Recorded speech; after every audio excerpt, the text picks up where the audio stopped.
5 minutes. Les 5 minutes.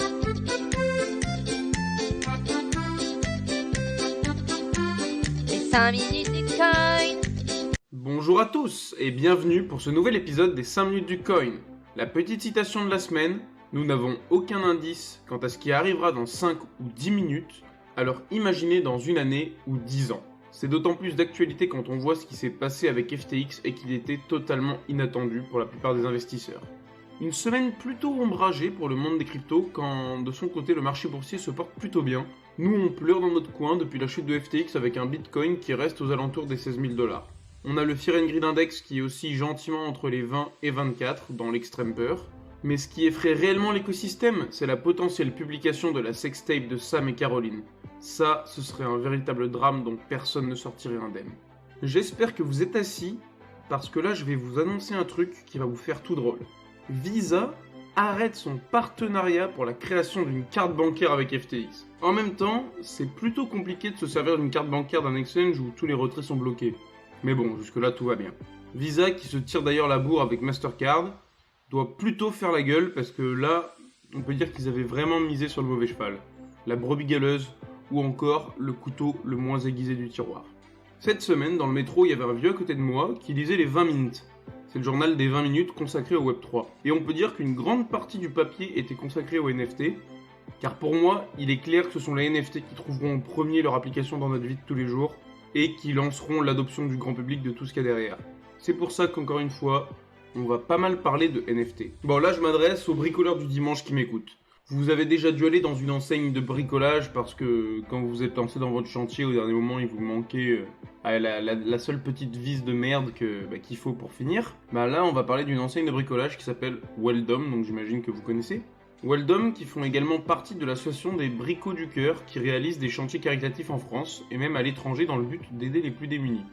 C'est via cette association que Weldom se lance dans l'aventure NFT avec une fresque réalisée physiquement au service pédiatrique de l'hôpital de Creil. Cette fresque a été mise en vente sous forme de NFT afin de financer la branche locale de l'association. Les enchères se terminent le 22 novembre à 18h. Quittons le rayon bricolage pour aller se détendre un petit peu dans celui du gaming. Plus particulièrement chez Sony, qui via le dépôt de brevets technologiques dévoile sa future stratégie. Ce brevet s'intitule « Suivre les biens numériques en utilisant des tokens sur un grand livre distribué ». Avec ce brevet, Sony montre clairement son envie de tokeniser des actifs numériques, ce qui permettrait aux joueurs de posséder les objets qu'ils gagnent en jouant aux jeux de Sony, comme des personnages, des objets, des avatars, etc. Leur méthode pour démocratiser ce fonctionnement, utiliser les célébrités. Car oui, selon eux, posséder des NFT dans les jeux en lien avec les personnalités préférées des joueurs serait un bon moyen pour attirer le joueur lambda. Maintenant, on va parler d'un autre joueur qui, lui, est loin d'être lambda. On va sur le gazon avec Cristiano Ronaldo, qui a débarqué sur Binance il y a de ça quelques temps en annonçant collaborer avec eux pour la création d'une collection de NFT. Et bien ça y est, la collection est fin prête et sera disponible uniquement sur l'exchange ce vendredi 18 novembre, c'est-à-dire aujourd'hui. Le footballeur aux 105 millions d'abonnés sur Twitter en a d'ailleurs fait la promotion sur son propre compte avec une vidéo de présentation en disant qu'en achetant un de ses NFT, vous posséderez une petite portion de sa carrière. De quoi faire tourner la tête à ses plus grands fans et s'assurer toujours plus de thunes. Pour la retraite, bien que je pense qu'il ne soit déjà pas trop à plaindre. Bon sinon, pour que les footballeurs puissent jouer, il leur faut bien des godasses. Et qu'est-ce qui fait des pompes mondialement connues et qui lance sa plateforme Web3 ? C'est Nike forcément. Cette plateforme a été baptisée Swoosh et a pour but d'être une marketplace NFT, mais également un lieu pour exposer sa collection et échanger avec d'autres fans de la marque. Les NFT seront basés sur la blockchain Polygon, qui semble avoir de beaux jours devant elle, car elle est vraiment sélectionnée par de plus en plus d'acteurs majeurs internationaux, comme Meta dernièrement. À partir de vendredi, vous pourrez vous inscrire en tant que bêta-testeur pour avoir des codes d'accès à la plateforme. La première collection de NFT est prévue pour janvier 2023.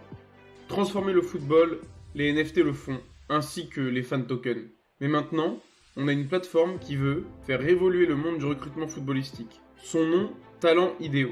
En gros, c'est le pôle emploi décentralisé du football. Quel est leur objectif ? Mettre en relation les recruteurs et les joueurs sans intermédiaire.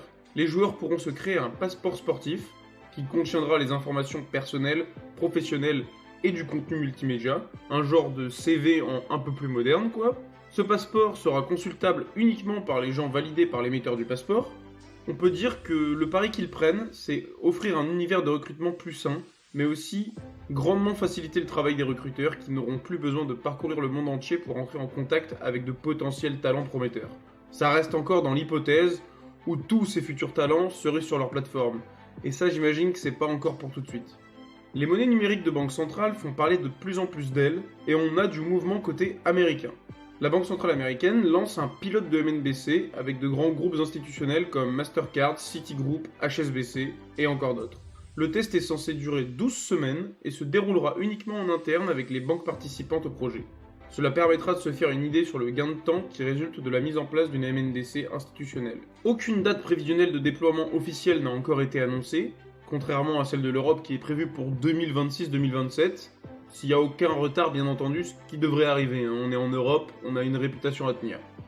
Bon, on a eu le mois sans tabac, on a eu le No Nut November, maintenant on a le One Day, One Bitcoin. Le président salvadorien Nayib Bukele a renouvelé ses vœux envers le Bitcoin en promettant d'en acheter un par jour à compter d'aujourd'hui, vendredi 18 novembre. Le pays possède pour le moment 2380 Bitcoins et affirme n'en avoir vendu aucun pour le moment car ils ont une stratégie long terme. Encore heureux à l'échelle d'un pays, tu me diras, mais bon. Comme je l'ai dit sur Twitter, je vais faire exactement comme lui. La seule différence, c'est que moi, ce sera 0,0001 Bitcoin par jour. Ouais, j'ai pas la bourse aussi grosse qu'un pays, malheureusement. Parlons un peu de mineurs. Et promis, dans cette histoire, il y aura ni prêtre, ni Marc Dutroux. C'est le grand groupe de minage Hut 8 qui fait parler de lui, car en ces temps difficiles, son stock de Bitcoin ne cesse de s'étendre pour se préparer à un futur radieux. Et oui, le plus grand groupe canadien aurait 8388 Bitcoin. Quand on compare avec le Salvador, c'est quand même quasiment 4 fois plus. Et ces réserves ont été évaluées au 30 septembre 2022. Donc sachant qu'on est mi-novembre, on peut sûrement en rajouter quelques-uns. Comme de nombreux mineurs, tous les bitcoins qui ont été minés au 3e trimestre 2022 ont coûté plus cher à produire en énergie que leur valeur réelle sur le marché. Sachant que le coût de revient d'un bitcoin actuellement est d'environ 18 300 $. En atteignant ces 8388 bitcoins de réserve, l'entreprise Hut 8 déclare être l'entreprise de minage cotée en bourse avec les plus grosses réserves de bitcoin. Ils ont de quoi bien faire bouger le marché quand ils vendront. Même si j'en doute pas, ils vendront tout ça au compte-gouttes bien gentiment. L'entreprise à la pomme, qui depuis toujours reste en avance sur ses concurrents quand il est question d'innovation, a fait un pas en avant conjointement avec Circle, la boîte émettrice du stablecoin USDC. Dans quel but est-ce qu'ils marchent ensemble?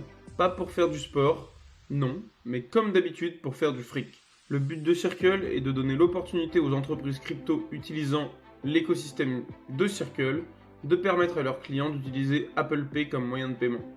Pour faire simple, n'importe quel échange ou place de NFT en accord avec Circle pourra rajouter l'Apple Pay comme moyen de paiement sur son site, ce qui devrait séduire les fervents utilisateurs d'Apple. Ça reste également un moyen encore plus rapide de succomber à ses émotions et d'acheter encore plus vite le dernier shitcoin qui vous a fait de l'œil. Et ça, c'est totalement dans leur intérêt. Bon, vu qu'on est sur Circle, on va continuer car malgré cette dernière bonne nouvelle, n'oubliez pas qu'on est en plein bear market et que les entreprises en pleine santé financière sont bien plus rares que les hacks en crypto. Et pour Circle, bien qu'ils soient loin d'être au bord du gouffre, ils se portent quand même bien moins qu'ils l'avaient imaginé lors de leur dernière projection. Ils avaient prévu de fusionner avec la société de marché financier Concord Acquisition depuis maintenant plus d'un an. Et sur le sol américain, lors d'une fusion, les entreprises doivent fournir un document attestant de leur santé financière ainsi que leurs projections. En 2021, Circle a donc fourni ce document avec des prévisions qui se sont révélées bien trop optimistes. J'imagine qu'à ce moment-là, ils n'avaient pas trop pensé au bear market. Ils ont subi une baisse de circulation de l'USDC de 8,3 milliards et ils jettent la pierre à Binance qui dernièrement a fait une conversion forcée de tous leurs USDC présents sur leur exchange en BUSD. Eh ouais, le petit CZ il est pas con, hein. Il préfère qu'on utilise son stablecoin plutôt que celui de Circle. Circle estime que cette conversion forcée serait la cause de 3 milliards de pertes sur les 8,3. Autre chose à prendre en compte, les prix actuellement sont quand même vachement bas. Les gens ont donc tendance à moins passer en stablecoin et à conserver leur crypto en attendant une remontée du marché. On termine les nouvelles cette semaine en parlant du petit Calimero des Layer 1, qui s'en prend souvent plein la gueule sur les réseaux, c'est Cardano.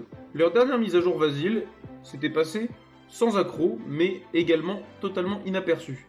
Et ils annoncent désormais la sortie future de leur stablecoin en 2023 en misant sur la sécurité avant tout. Bon, en même temps avec le fiasco du stablecoin de Terra et dernièrement l'affaire FTX, la sécurité, ça fait plutôt partie des priorités pour les personnes de l'écosystème.